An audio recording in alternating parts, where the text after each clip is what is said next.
Halo teman-teman semua, kesempatan kali ini aku mau share sebuah penglihatan atau sebuah cerita analogi yang diambil dari sebuah buku, yaitu berjudul buku Heart Lesson. Nah, dan buku ini adalah, sekali lagi aku jelasin, adalah buku yang bukan ditulis oleh hikmat dan pikiran manusia, tetapi buku ini adalah buku yang ditulis oleh para pendoa dari gereja kami, yaitu Overcomer Church. Dan para pendoa di gereja kami ini mendapatkan analogi dan vision ini dalam setiap doa dan perjumpaan pribadi mereka dengan Tuhan. So, kali ini aku mau bagikan suatu analogi yang berjudul tentang gereja kandang domba. Izinkan aku bacakan visionnya ya. Kemudian Tuhan memberikan pendoa ini penglihatan pada saat penyembahan, dan pendoa ini melihat dia sudah berada di sebuah tempat. Nah, tempat itu banyak sekali orang, dan Tuhan Yesus hadir serta berkata kepada pendoa ini, "Nak, coba dengarkan apa yang mereka bicarakan." Lalu setelah Tuhan Yesus berkata seperti itu, pendoa ini jadi dapat mendengar setiap perkataan orang-orang yang ada di tempat itu. Lalu terdengarlah, "Di manakah Tuhan saat ini?" Ada lagi yang lain berkata, "Tuhan ada di tempat yang berkubu-kubu." Yang lain berkata, "Aku tahu Tuhan itu ada di mana sebab aku mengenal Dia." Lalu ada juga yang berkata, "Tuhan pasti ada di tempat yang banyak susu dan madunya." Lalu ada juga yang berkata, "Tuhan pasti dekat dengan tempat yang penuh dengan orang-orang kudus." Lalu dalam penglihatan tersebut, di langit seperti ada salah satu bintang yang bersinar sangat terang. Dan pendoa ini melihat semua orang itu berkata, "Itu tandanya, ayo kita ikuti bintang itu." Lalu setiap orang pergi mengikuti bintang tersebut. Kemudian Tuhan Yesus berkata, "Nak, ikutilah mereka, maka kamu akan mengetahui sesuatu." Kemudian pendoa ini akhirnya berjalan mengikuti gerombolan orang banyak itu. Pada saat semua orang mengikuti bintang tersebut, tiba-tiba ada seperti satu daerah yang penuh dengan sungai, susu, madu, dan banyak tanaman yang terlihat sangat subur. Lalu pendoanya melihat beberapa orang berkata, "Pasti Tuhan ada di sana. Tentu Tuhan ada di tempat yang penuh susu dan madu." Dan beberapa orang mulai memasuki daerah tersebut. Tapi dalam penglihatan tersebut, arah bintang itu tidak menuju ke daerah tersebut.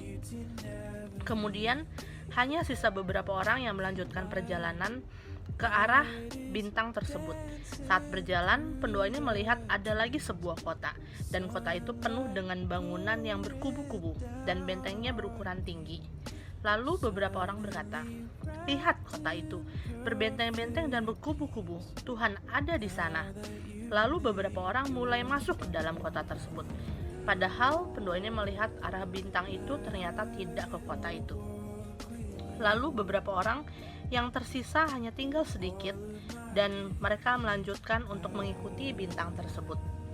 Pada saat berjalan, pendoa ini melihat seperti ada sebuah perkemahan. Dan pendoa ini melihat di kemah itu penuh dengan para imam dan seperti petinggi-petinggi agama.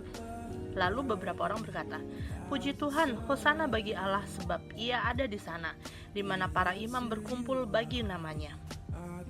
Lalu pendoa ini melihat beberapa orang pergi ke perkemahan tersebut, walaupun bintang itu tidak ke sana. Dalam penglihatan itu terlihat hanya sisa 2 orang, yaitu pendoa itu dan seorang yang lain.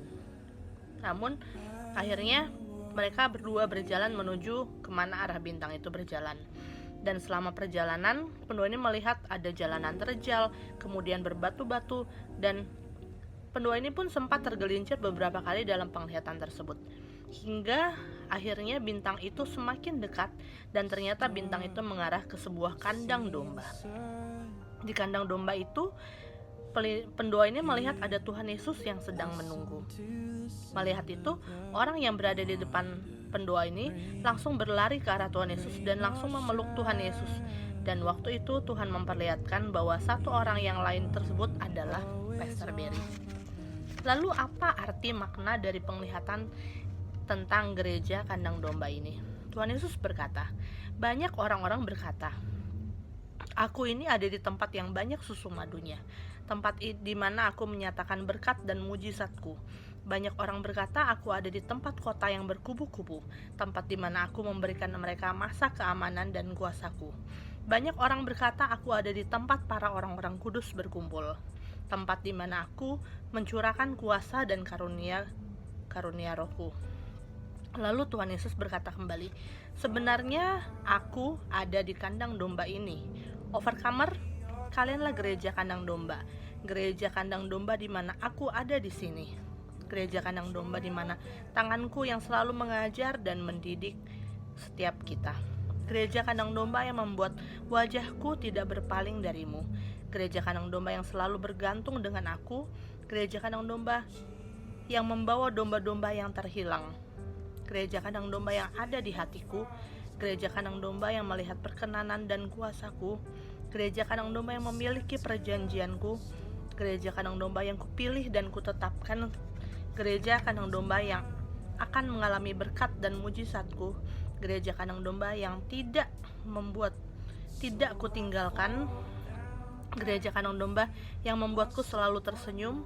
Dan gereja kandang domba yang kugendong sampai garis akhir. So, seringkali kalau kita melihat dan menilai secara asumsi atau pribadi, seringkali kita melihat tuh, mungkin di tempat-tempat yang seperti dikatakan dalam analogi ini, di mana Tuhan menyatakan kuasanya, di mana Tuhan menyatakan mujizatnya, dan di mana ada orang-orang kudus berkumpul dan para imam-imam berkumpul. Mungkin Tuhan memang ada di sana, tapi sangat bersyukur dan sangat privilege, ternyata Tuhan sendiri secara nyata dan pribadi memilih untuk tinggal di Overcomer, berdiam di Overcomer, yaitu gereja yang kandang domba, yang mungkin gak punya kebagusan, gak punya kesempurnaan seperti tempat-tempat lain.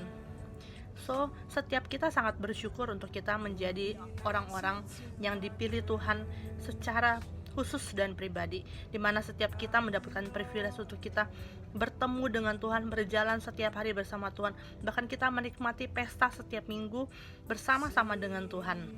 Dan cerita gereja kandang domba ini juga membuat kita untuk mengingat dari mana sebenarnya kita ini berasal, dan kita menyadarkan diri kita bahwa siapakah kita sebenarnya, bahwa apa sih gereja Overcomer itu. Tapi kita bersyukur karena kenapa Tuhan sendiri yang berdiam dan memilih kita untuk ada di dalam hatinya. So, bersyukurkah setiap kita, dan seperti kata penglihatan kata Tuhan sendiri, bahwa masih adakah rasa bangga setiap kita untuk setiap kita ini menjadi orang-orang yang dipilih Tuhan, setiap kita menjadi anak-anak Overcomer, hamba Pastor Berry dan hamba Overcomer. Apakah masih banggakah setiap kita? Biar setiap pertanyaan ini menjadi perenungan untuk setiap kita. Itu aja yang aku mau share kali ini. See you and God bless you.